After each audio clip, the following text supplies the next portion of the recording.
Assalamualaikum warahmatullahi wabarakatuh. Teman-teman mahasiswa, kembali kita bertemu dalam mata kuliah pengantar kewirausahaan. Dan saya Dr. Hanif Al-Qadri selama beberapa menit, tidak akan lama, mencoba akan menganalisis satu topik lagi. Dan ini topik barangkali cukup baru buat saudara. Jadi paling tidak untuk menambah wawasan kita terkait berbagai hal dalam konsep kewirausahaan. Ini sebenarnya cukup menarik, tapi perlu diramu dulu, didesain. Paling tidak saudara memahami, saudara mengerti ada istilah bisnis model namanya. Dan khusus untuk hari ini kita akan bahas bagaimana bisnis model kanvas, termasuk berbagai elemen bisnis model kanvas dan kaitannya dengan berbagai hal dalam dunia bisnis dan wirausaha. Mudah-mudahan tidak akan membuat Anda bosan, tapi seharusnya ini menambah cakrawala dan wawasan serta pengetahuan saudara tentang hal-hal yang sebenarnya mau tidak mau harus kita pahami. Akan muncul pertanyaan dalam pikiran kita, sebenarnya apa itu bisnis model atau model bisnis? Satu pendapat yang kita bisa maknain sebenarnya apa yang dijelaskan oleh penulis pemerhati dunia bisnis, yaitu Hungers, Whelan and Hungers, yang menyatakan bahwa ini yang kita sebut sebagai bisnis model itu merupakan satu metode yang digunakan oleh sebuah lembaga ataupun perusahaan dalam rangka menghasilkan uang material di lingkungan bisnis tentu saja, di mana perusahaan atau lembaga itu beroperasi. Artinya bisnis model juga didefinisikan sebagai metode yang digunakan oleh perusahaan untuk menjalankan bisnisnya, yang membuat perusahaan itu akhirnya berkembang, bisa bertahan, menghasilkan, menguntungkan dan jadi besar. Nah, kalau kita runut ke belakang, model bisnis itu menjadi topik yang akhirnya semakin kesini semakin populer sejalan dengan perkembangan dunia teknologi, khususnya internet sebagai pondasi bisnis. Jadi pondasi bisnis untuk bisnis model kanvas ini ya internet. Di pertengahan tahun 90, di mana prinsip dari model ini didasarkan pada strategi bisnis dan berbagai topik yang kaitannya dengan strategi usaha, strategi bisnis, strategi keinginan perusahaan atau lembaga mengembangkan karir mereka untuk mendapatkan berbagai keuntungan. Nah, tapi belum ada kesepakatan memang pada saat itu, di mana definisi yang sama harus diangkat terkait dengan apa yang dimaksudkan dengan model bisnis. Tapi pada akhirnya berbagai definisi model bisnis ini yang dikemukakan oleh berbagai ahli itu terhubung dengan satu titik persoalan, yaitu proses penciptaan nilai. Nah, bisnis model secara umum didefinisikan sebagai sebuah gambaran yang rasional terkait dengan usaha dari organisasi ataupun perusahaan dimanapun dalam kaitan bisnis, dalam menciptakan, dalam menghantarkan, dalam membawa dan menangkap nilai yang dimaksudkan. Nah, bisnis model ini memiliki 9 dimensi. Jadi kalau kita urut pendapat Oswalder dan Pickner, itu mereka mendefinisikan bahwa bisnis model sekurang-kurangnya memiliki 9 dimensi. Apa saja itu dimensi yang dimaksudkan? Nah, menurut Oswalder, bahwa yang namanya bisnis model ini memiliki 9 dimensi yang dikenal sebagai bisnis model kanvas. Ini kan kita bahas nanti dalam 9 elemen yang dimaksudkan dalam bisnis model kanvas. Tapi nanti sekarang kita lihat dulu bagaimana sebenarnya definisi dari model kanvas ini setelah kita ulas, setelah kita lihat dari berbagai sumber yang memberikan konsep tentang bisnis model ini agar Anda bisa pahami. Yang pertama catatannya adalah bahwa bisnis model yang kita bicarakan ini selalu terhubung dengan pendapatan atau revenue, biaya atau cost, dan laba atau profit sebagai hasil implementasi strategi bisnis. Jadi memang kejarannya adalah pada pendapatan, pada biaya, dan laba atau profit. Dan yang kedua, bisnis model itu terdiri dari kombinasi berbagai elemen yang ada, yang unik, yang menggambarkan tujuan, menggambarkan strategi, proses, teknologi, juga termasuk struktur penciptaan nilai. Bagi siapa? Bagi pelanggan, agar organisasi, agar perusahaan mampu bersaing dan secara sukses pada satu pasar bisnis tertentu.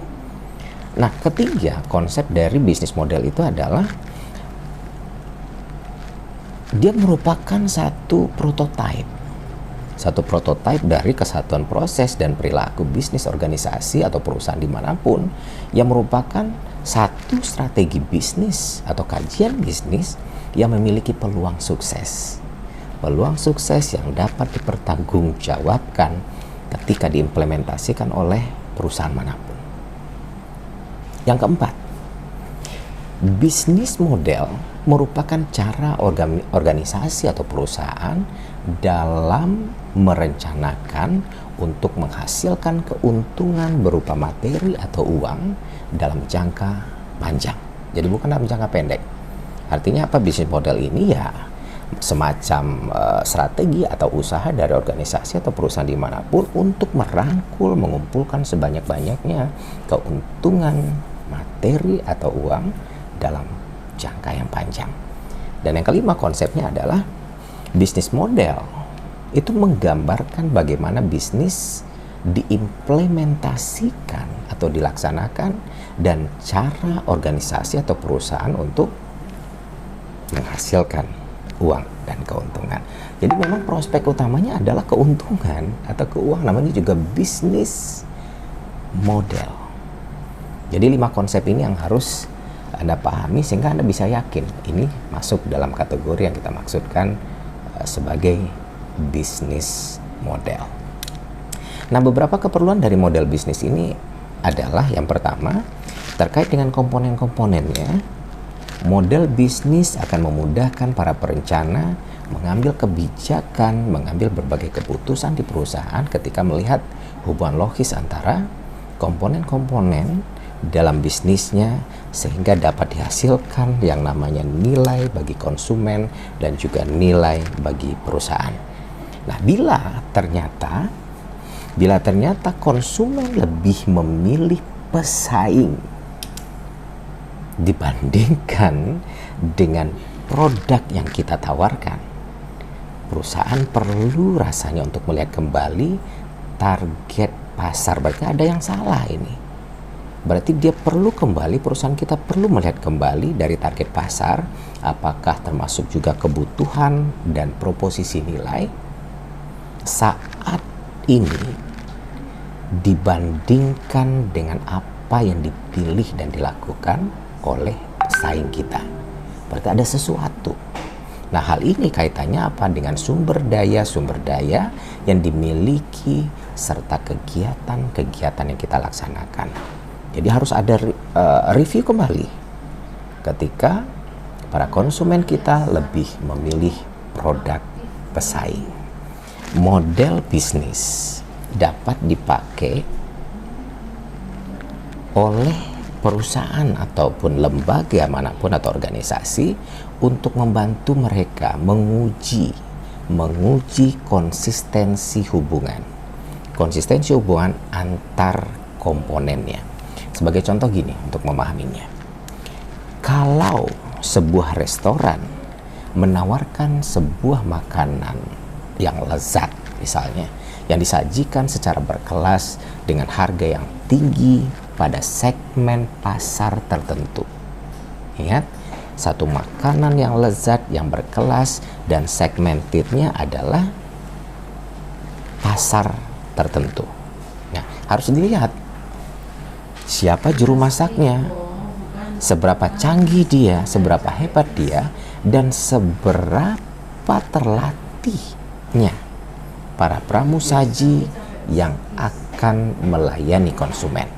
Begitu juga dengan peralatan masaknya, bahan baku yang digunakan, proses memasak yang dimanfaatkan, termasuk penyajian dan seterusnya, sehingga nilai harga makan yang dimaksud karena dia berkelas dengan konsumen yang berkelas itu menjadi tidak mahal.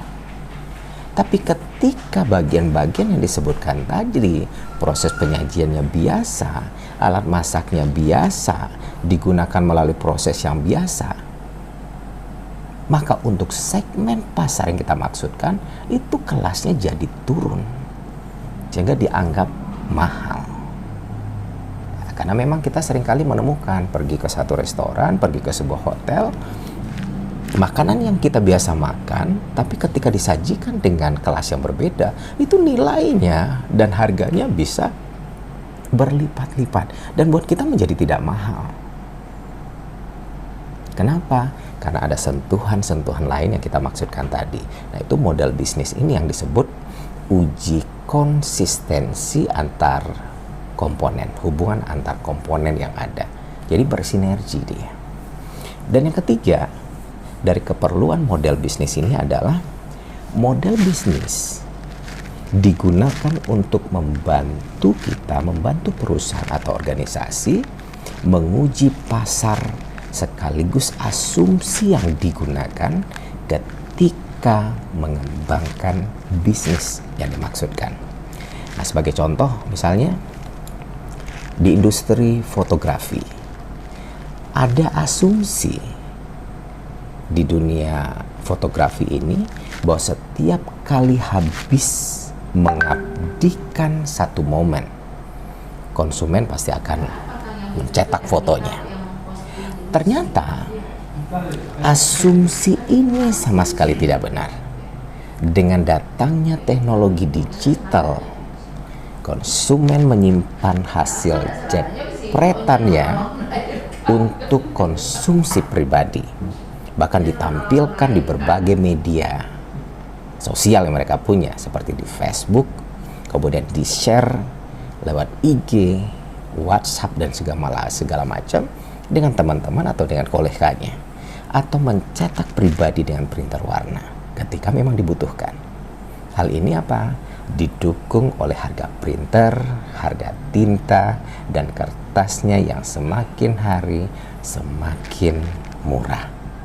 Jadi ada satu konsep di mana memang model bisnis ini digunakan untuk membantu menguji pasar yang jadi target kita dan asumsi yang berkembang ketika ingin melakukan sebuah bisnis.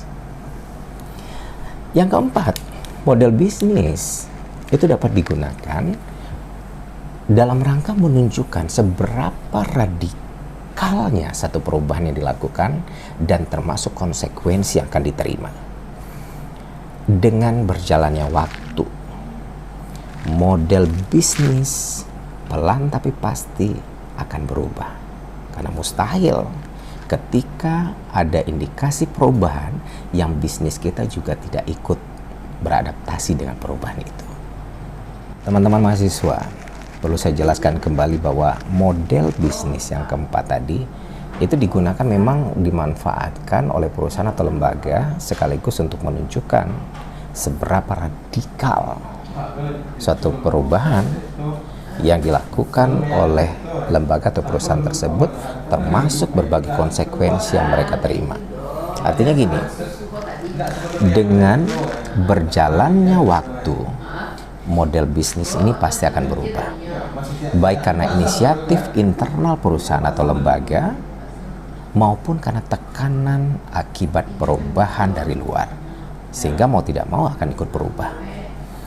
Bila perusahaan ingin mengubah proporsi nilai konsumen, misalnya mengubah produk atau menambahkan dengan dukungan layanan pelanggan, maka perusahaan dapat melihat kemungkinan dampak atau akibat dari atau kepada berbagai konsumen yang lainnya. Nah, ini yang kita sebut sebagai seberapa radikal satu perubahan dan apa akibat dan konsekuensi terhadap elemen-elemen yang lainnya. Nah, secara sederhana, secara sederhana model bisnis itu bisa dimaknai sebagai sebuah strategi bisnis. Nah, akademisi dengan latar belakang manajemen lebih sering menggunakan istilah strategi. Biasanya mereka menggunakan istilah strategi. Sementara akademisi dengan latar belakang teknologi informasi khususnya, mereka menggunakan istilah model bisnis.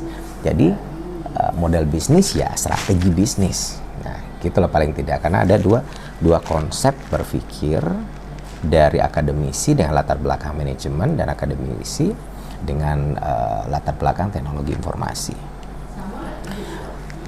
Tapi yang jelas gini, satu pendapat yang saya coba ulas apa yang dilontarkan oleh Margaretha yang menegaskan bahwa model bisnis membantu para pemilik serta profesionalnya menggagas bisnis di tingkat abstrak, kemudian mengujinya di tingkat yang nyata.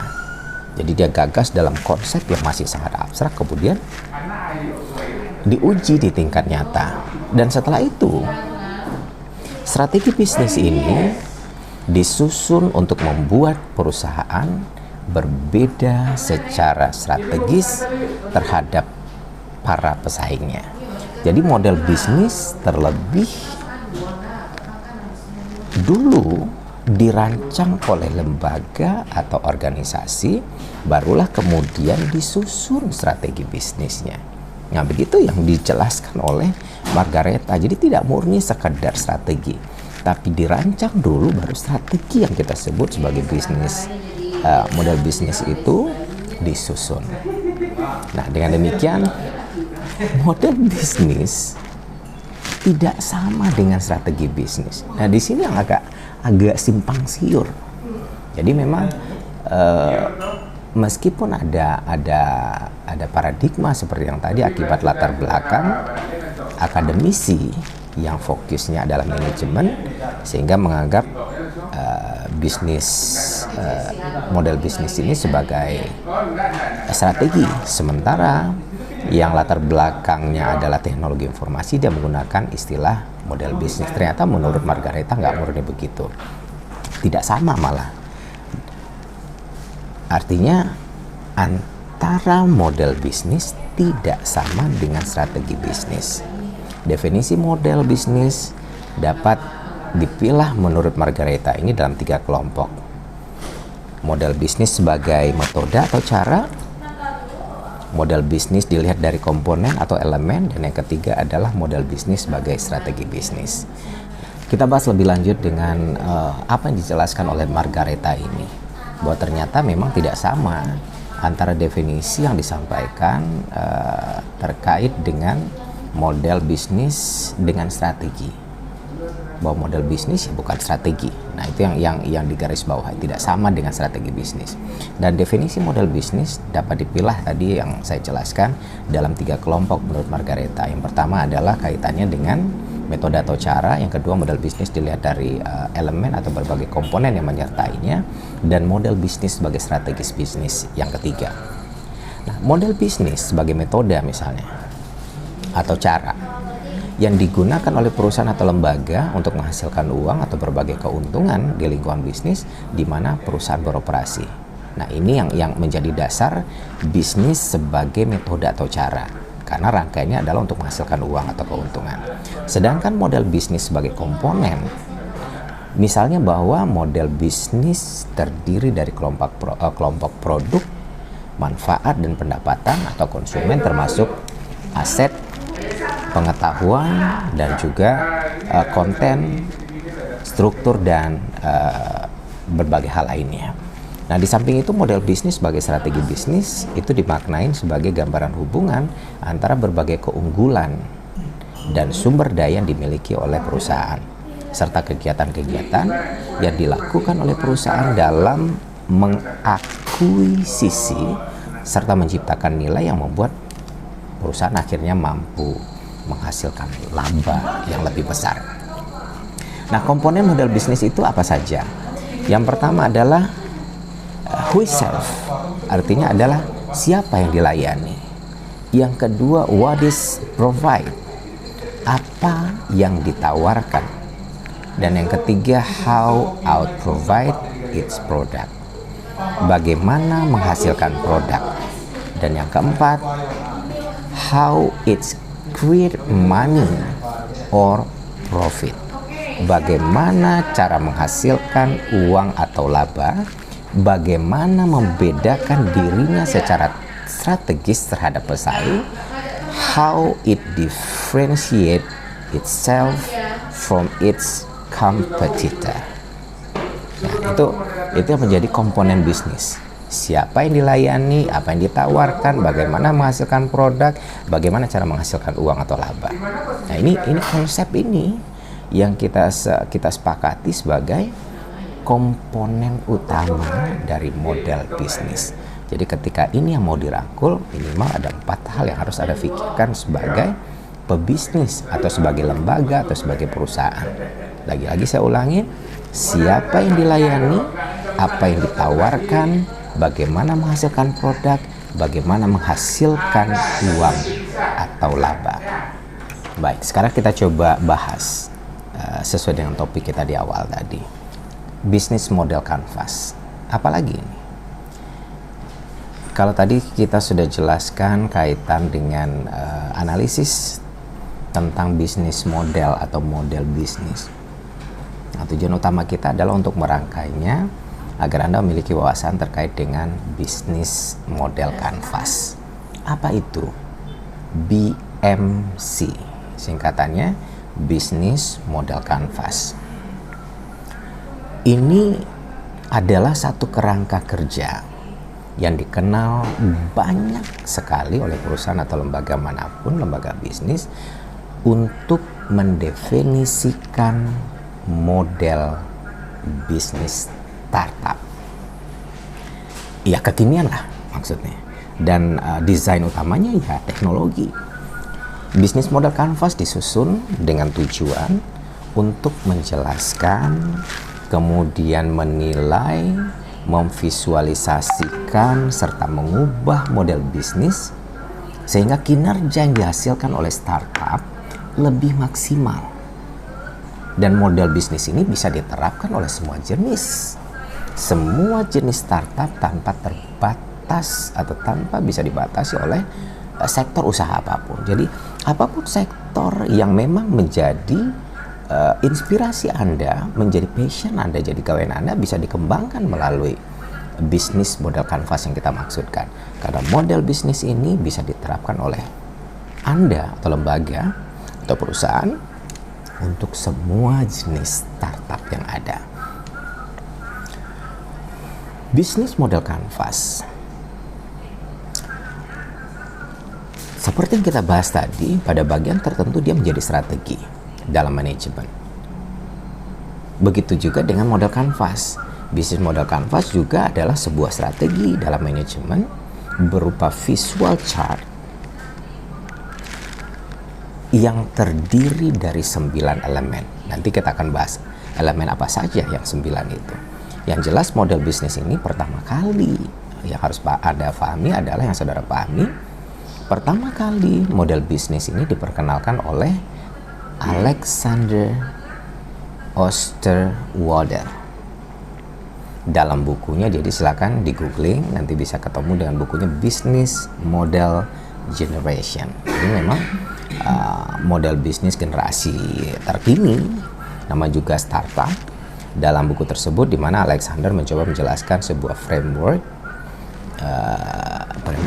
yang sederhana, saya pikir, untuk mempresentasikan kepada semua orang, pada semua pebisnis untuk melihat bagaimana elemen-elemen yang penting yang terdapat dalam sebuah model bisnis.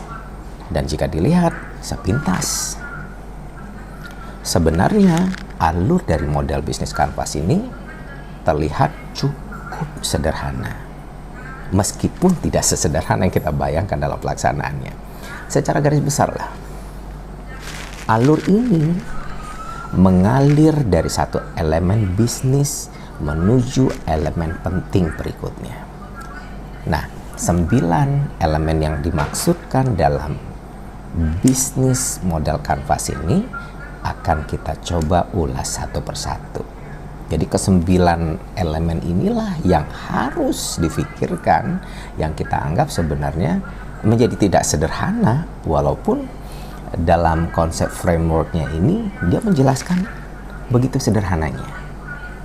Nah, tapi Anda pahamin yang 9 elemen yang kita maksudkan. Elemen pertama, dalam bisnis model kanvas kita menyebutnya segmentasi konsumen. Ini wajib, harus, mesti Anda pikirkan sebagai elemen dasar ketika ingin mengembangkan bisnis model kanvas. Atau kita menyebutnya, istilahnya adalah customer segment. Customer segment merupakan kelompok orang atau organisasi yang berbeda-beda yang menjadi target atau memang sengaja ditargetkan oleh lembaga atau perusahaan untuk dilayani oleh satu perusahaan, oleh perusahaan yang kita maksudkan, karena dianggap menguntungkan perusahaan kita. Jadi target market kita. Customer segment merupakan elemen pertama, elemen paling dasar yang harus dimiliki dalam memulai bisnis model kanvas ini. Karena apa? Karena customer segment sekaligus akan menentukan segmen pelanggan kita. Pelanggan mana yang akan menjadi target dari bisnis yang akan kita laksanakan. Misalnya, satu maskapai penerbangan mengeluarkan 2 produk, memenuhi kebutuhan 2 segmen pelanggan yang berbeda. Atau ada 2 stasiun televisi yang menyajikan 2 acara yang tidak sama untuk memenuhi segmen pelanggan yang berbeda. Maskapai penerbangan misalnya yang tadi. Ada kelas ekonomi, ada kelas bisnis, padahal maskapainya sama. Maskapai kelas ekonomi targetnya menjadi lebih luas. Kenapa? Kemampuan tingkat ekonomi masyarakat kita berada lebih banyak di level menengah ke bawah. Dan ini menjadi target pasar yang besar. Jadi kalau tidak dilirik ya rugi. Sehingga harganya disesuaikan dengan segmen tadi, dengan tingkat kemampuan segmen yang kita tembak tadi. Nah, maskapai juga memberikan satu legs berpikir untuk menyediakan beberapa bagian dalam penerbangannya itu untuk kelas tertentu dan segmennya berbeda, sehingga kursi yang dijual itu harganya bisa berlipat ganda lebih mahal karena targetnya ada. Jadi siapa yang menjadi target marketnya, segmen customer segmennya itu jelas berbeda, levelnya menengah ke atas. Tapi berapa persen? Sehingga dua-duanya harus. Jadi kalau hanya menembak satu target, satu segmen, ini akan cukup kesulitan. Tapi ya bisa aja sebenarnya ketika perusahaan atau organisasi mampu memainkan insting untuk menentukan, menembak customer segmen yang pasti. Semakin jelas segmennya, semakin memungkinkan dia bisa fokus untuk menentukan seluruh layanan yang akan dia lakukan dalam bisnisnya itu kepada konsumen yang menjadi target marketnya. Yang kedua dari elemen bisnis model Canvas ini adalah value proposition atau proposisi nilai konsumen. Ini merupakan pernyataan dari keunikan produk atau jasa yang disajikan oleh perusahaan atau lembaga Anda, lembaga kita sebagai lembaga bisnis nih maksudnya, kepada customer segment yang tadi. Jadi sebagai bentuk pernyataan yang kita janjikan kepada mereka, sehingga apa, konsumen bisa menyelesaikan masalah utamanya secara lebih efektif, lebih mudah, lebih nyaman, bahkan lebih murah.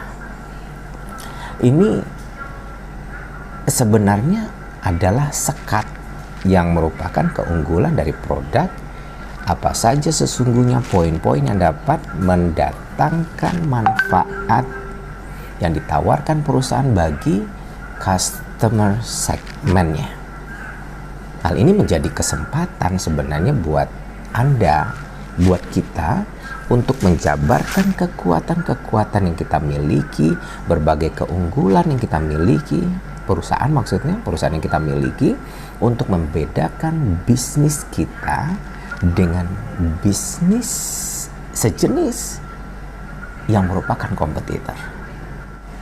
Jadi value yang diberikan oleh perusahaan bisa kita contohkan misalnya newness-nya, performance-nya, customization, getting the job done, termasuk desain, brand atau status, malah termasuk price, harga, cost reduction, risk reduction, termasuk accessibility dan convenience atau usability dan banyak hal lainnya.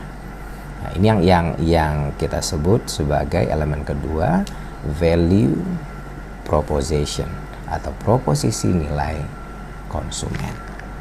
Yang ketiga dari elemen yang kita maksud adalah channel atau saluran.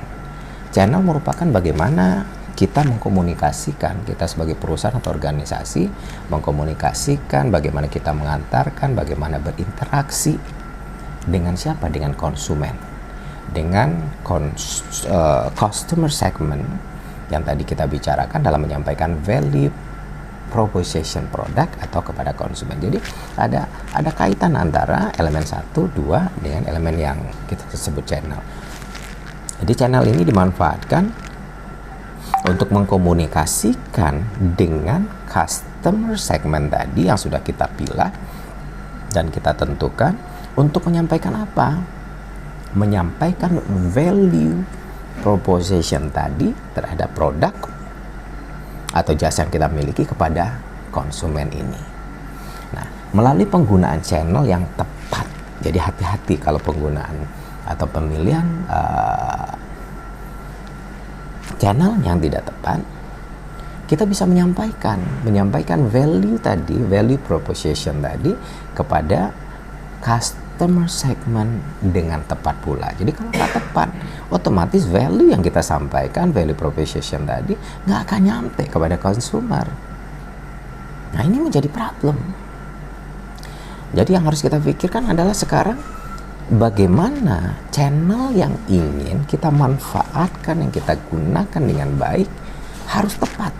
Sasaran harus pemilihan dan pemilihannya juga harus tepat. Karena penentuan channel adalah satu elemen yang penting bagi keberhasilan bisnis yang kita laksanakan. Nah, channel ini memiliki beberapa fungsi. Yang pertama adalah untuk meningkatkan awareness dari customer terhadap produk dan jasa yang perusahaan hasilkan dari perusahaan kita misalnya. Yang kedua adalah untuk membantu customer. Untuk apa? Untuk mengevaluasi value proposition yang kita komunikasikan, yang perusahaan komunikasikan kepada mereka. Yang ketiga, yang namanya channel ini berfungsi memudahkan customer untuk membeli produk atau jasa yang kita hasilkan. Termasuk yang keempat, mendeliver value proposition kepada customer, dan yang kelima untuk menyediakan dukungan pelanggan atau after sales. Jadi ini catatan yang perlu Anda pahami tentang fungsi dari channel. Sudah 3 elemen. Yang keempat elemennya adalah revenue stream atau sumber pendapatan.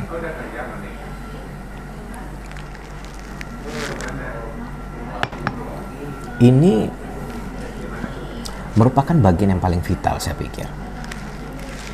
Revenue stream ini merupakan bagian yang paling vital karena apa? Di mana organisasi atau lembaga atau kita sebagai pelaku bisnis memperoleh pendapatan dari pelanggan, berarti keuntungan atau materi atau uang. Elemen ini harus dikelola sedemikian rupa semaksimal mungkin untuk meningkatkan pendapatan dan keuntungan bisnis kita. Jadi kalau tidak hati-hati, kalau tidak waspada, kalau tidak fokus pada hal ini akan berakibat pada penurunan. Sementara dalam bisnis kita mencari keuntungan sebesar-besarnya. Jangan sampai apa?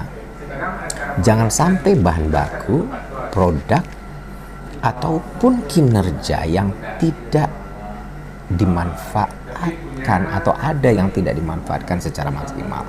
Jadi memang sebesar-besarnya semua hal yang kita miliki dalam konsep revenue stream ini harus dimanfaatkan semaksimal yang kita bisa lakukan. Nah, jadi jangan setengah-setengah. Sebuah bisnis model dapat memiliki 2 jenis, sekurang-kurangnya 2 jenis revenue stream yang berbeda. Di antaranya apa?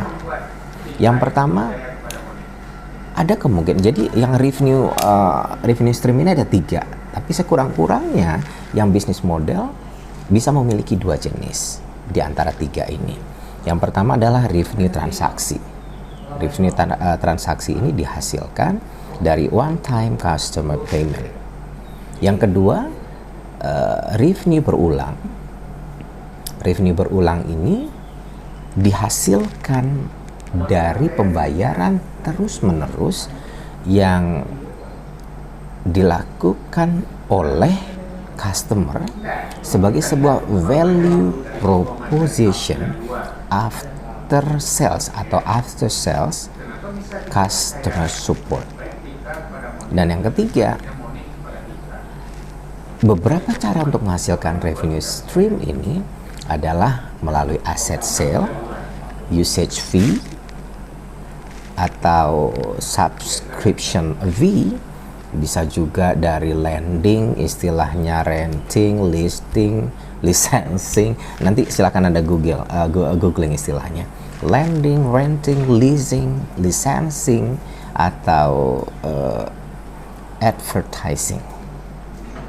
Jadi dari minimal yang namanya bisnis model ini sekurang-kurangnya memiliki atau bisa memiliki sekurang-kurangnya dua jenis revenue stream yang berbeda. Nah, sekarang kita masuk ke elemen yang kelima.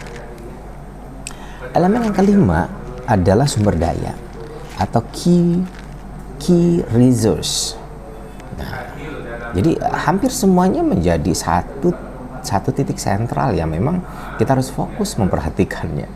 Yang kelima ini apalagi bicara soal sumber daya. Ini keunikan orang, teknologi, bahan baku, peralatan, mesin, fasilitas, pendanaan, semuanya adalah sumber daya. Serta merek, termasuk merek adalah sumber daya yang dibutuhkan untuk apa? Menghasilkan proposisi nilai bagi siapa? Bagi konsumen. Target market kita adalah konsumen. Key research adalah sekat dalam bisnis model Canvas yang berisikan daftar sumber daya yang sebaiknya direncanakan dan dimiliki perusahaan untuk mewujudkan value proposition mereka. Semua jenis sumber daya mulai dari pengolahan pengelolaan bahan baku, misalnya penataan sumber daya manusia dan penataan proses operasional menjadi perhatian dalam membuat model bisnis kanvas ini. Elemen yang kita sebut sebagai key resources ini, apa saja contohnya? Contohnya mesin termasuk dalam key resources. Bangunan juga termasuk. Brand kita, brand perusahaan atau lembaga, paten, hak cipta, human resource, materi, uang, segala macam itu masuk dalam key resources. Dan semuanya harus disiapkan, harus diperhatikan, harus fokus. Namanya juga key, ini menjadi kunci dari sumber daya. Jadi semakin hebat, semakin besar perhatian kita fokusnya untuk persiapkan keseluruhan key resources, semakin besar kesempatan kita untuk mengejar peluang bagi perusahaan mendapatkan keuntungan dan berkembang menjadi lebih baik. Yang keenam, elemen keenam dari bisnis model kanvas ini adalah customer relation, hubungan dengan para customer kita atau konsumen kita. Ini merupakan jenis relasi yang ditentukan oleh perusahaan ataupun lembaga dengan segmen pelanggan yang lebih spesifik. Motivasi di balik hubungan dengan pelanggan ini ya antara lain untuk akuisisi dan retensi pelanggan, bahkan untuk meningkatkan penjualan. Jadi customer relationship ternyata juga punya kaitan dengan peningkatan penjualan. Semakin baik hubungan kita perusahaan dengan para konsumen, mereka sudah jadi target konsumen kita tadi, semakin memungkinkan kita meningkatkan penjualan. Kenapa? Kita semakin kenal, semakin tahu, semakin memiliki respon untuk menjawab apa yang mereka inginkan. Jadi setiap produk dan jasa yang kita hasilkan ketika berdasarkan hasrat dan harapan para pelanggan dan mereka mendapatkan itu sesuai dengan keinginan, akan semakin memudahkan kita untuk melakukan penjualan, sehingga yang namanya peningkatan penjualan, peningkatan keuntungan lebih mudah untuk dicapai. Ini merupakan customer relation, ini merupakan elemen di mana perusahaan atau organisasi menjalin ikatan dengan pelanggannya. Perlu pengawasan yang ketat memang, perlu intensif hubungan yang dibangun agar pelanggan tidak mudah melirik atau berpaling ke bisnis sejenis lainnya yang notabene adalah para kompetitornya kita. Jadi semakin mampu kita menjalin hubungan dengan mereka, semakin intens hubungan, tingkat kepercayaan akan semakin besar, semakin mudah kita untuk menggait mereka untuk tetap setia menjadi pelanggan terbaik kita. Karena sekali saja mereka kecewa, selamanya kita akan kehilangan pelanggan. Bahkan satu mulut mereka akan menjadi ribuan promosi mulut gratis, info negatif bagi perusahaan kepada customer yang lain. Sehingga apa? Ini menjadi wadah celah. Bisa celah yang sangat positif yang bisa dimanfaatkan, bahkan celah negatif yang akan bisa merusak semua keuntungan. Kita masuk ke yang ketujuh dari 9 elemen model bisnis kanvas. Yang ketujuh, key activity atau aktivitas yang dijalankan. Ini merupakan cara perusahaan menghasilkan dan menyampaikan proposisi nilainya pada konsumen dengan cara apa?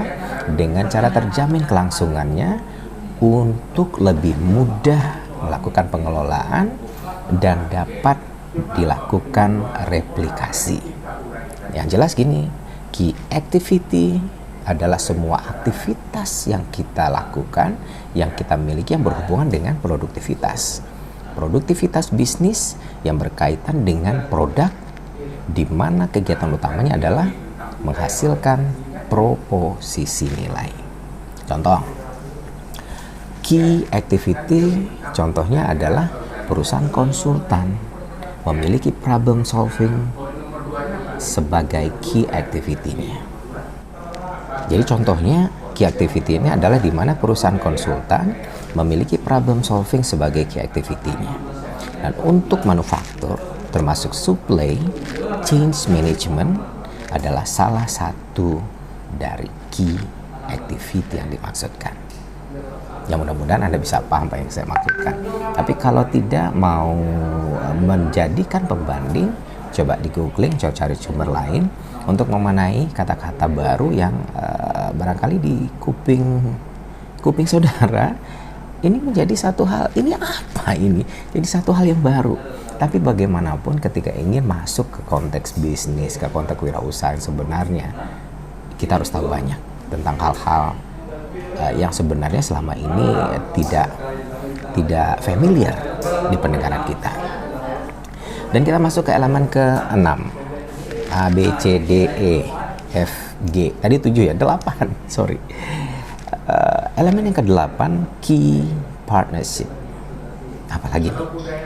Partnership berarti kaitannya dengan kerjasama. Key partnership merupakan perjanjian formal di antara dua atau lebih perusahaan terpisah di mana di dalamnya dapat atau terjadi kesepakatan dan kerjasama dalam mengembangkan sekaligus memperbaiki posisi perusahaan. Elemen ini berfungsi untuk pengorganisasian aliran satu barang atau produk atau layanan lain yang dimiliki oleh lembaga atau perusahaan kita. Dan posisi partner kunci tersebut sebenarnya bermanfaat untuk efisiensi dan efektivitas dari key activity yang telah kita buat. Nah, tidak ada salahnya menjalin hubungan kerjasama, hubungan yang baik dengan perusahaan lain untuk menciptakan apa? Menciptakan satu siklus bisnis yang sesuai dengan ekspektasi pikiran kita. Jadi kalau memiliki ekspektasi yang tinggi, jalinan kerjasama ini seharusnya bisa membantu. Nah, partnership dibedakan menjadi 4 jenis. Ini harus kita pahami. Yang pertama, strategic alliance antara dua perusahaan yang bukan kompetitor. Jadi produk dan jasanya tidak sejenis.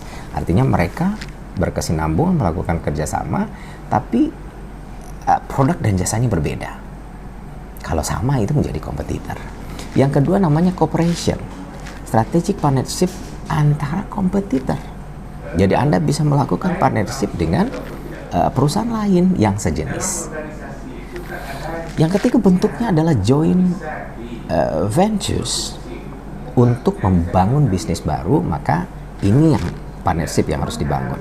Yang keempat adalah buyer supplier relation. Buyer supplier relationship. Jadi buyers supplier relationship ini untuk menjamin supply yang handal. Jadi saya jelaskan kembali, minimal ada 4 bentuk dari partnership. Ketika Anda ingin membangun kerjasama dengan perusahaan lain yang bukan kompetitor, itu namanya strategic alliance. Silahkan melakukan itu dengan perusahaan lain sehingga kekhawatiran tidak begitu besar sebenarnya, karena produk dan jasa yang Anda hasilkan tidak sama. Yang kedua bentuknya kadang-kadang perlu membangun kerjasama atau alliance, bentuknya kita menyebutnya cooperation, kerjasama strategic partnership antara kompetitor, tapi kudu waspada dan hati-hati. Yang ketiga joint venture, membangun bisnis baru, maka ini bentuknya ada partnership yang bisa Anda pakai. Dan yang terakhir adalah untuk menjamin supply yang handal, maka bentuknya adalah buyer supplier relationship. Nah, alasan dan motivasi untuk membangun partnership itu kadang-kadang dalam konsep bisnis kanvas ini ada 3. Ada yang menyebutnya optimization economy of scale, reduction of risk and uncertainty, dan yang terakhir adalah acquisition of particular resource atau activity. Baik, teman-teman mahasiswa. Jadi semakin kesini semakin banyak hal baru, bisa jadi membuat Anda bingung, tapi bisa jadi menambah wawasan Anda. Dua hal ini mesti dikalkulasi secara benar, secara baik, biar kebingungan Anda bisa terjawab. Jadi kenalin dulu, dengerin lagi. Kalau ada masalah silakan Anda coba googling, Anda temukan sumber-sumber lain terkait apa yang saya jelaskan hari ini. Tapi kalau memang masih belum, ya silakan kita chat, Anda silakan chat, saya nanti akan jelaskan lebih jauh. Kita masuk ke bagian terakhir dari pertemuan ini, dan ini juga bagian terakhir dari 9 elemen yang kita maksud. Elemen ke-9 yang terakhir adalah cost structure, struktur biaya, cost structure. Ini merupakan semua biaya yang muncul untuk apa? Untuk mengoperasikan bisnis yang kita punya. Elemen terakhir yang tidak kalah pentingnya menurut saya dengan 8 elemen yang tadi kita bicarakan adalah struktur pembiayaan bisnis ini. Jadi memang perlu fokus dan perhatian yang cukup tajam bagi pebisnis atau mereka-mereka pengambil kebijakan dalam lembaga atau perusahaan. Kenapa? Mengelola biaya secara efisien akan membuat bisnis yang kita jalani menjadi lebih hemat, bisa meminimalkan resiko kerugian. Hal ini tentu saja akan menentukan proposisi nilai yang tepat untuk para pelanggan kita. Dan secara garis besar, perusahaan dapat memilih apakah ingin menjadi cost driven atau mengutamakan penekanan biaya, atau justru sebaliknya value driven, mengutamakan keunggulan produk. Nah, mana yang dipilih? Cost structure yang kita maksudkan ini dapat memiliki beberapa karakteristik. Special fixed cost, variable cost namanya, economic of scale, dan economic of scope. Tinggal mana yang dipilih. Ketika perusahaan Anda ingin menjadikan cost driven atau mengutamakan penekan, ya monggo silakan. Buat dari awal sudah ditekan budget atau biaya sedemikian rupa. Tapi sebenarnya yang jauh lebih menguntungkan adalah mengutamakan keunggulan produk atau value driven. Jadi kadang-kadang ketika produknya tinggi, keunggulannya atau jaminan mutunya tentu saja butuh biaya yang jauh lebih besar. Tapi efeknya pelanggan akan sangat puas, dan Anda akan punya pelanggan yang setia yang luar biasa banyak, dan pasti keuntungan dalam jangka panjang juga akan lebih besar. Oke, barangkali demikian teman-teman mahasiswa. Mudah-mudahan Anda bisa paham, bisa memaknai, bisa mengambil hal-hal penting dari semua hal yang kita bahas hari ini tentang konsep bisnis, model bisnis atau model bisnis kanvas.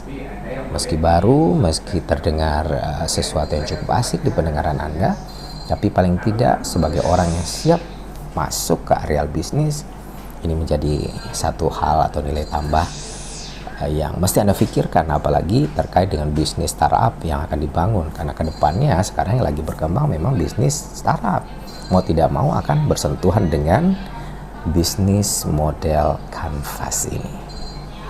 Mohon maaf untuk segala kekurangannya. Saya Dr. Hanif Al-Qadri pamit. Wassalamualaikum warahmatullahi wabarakatuh. Sampai jumpa.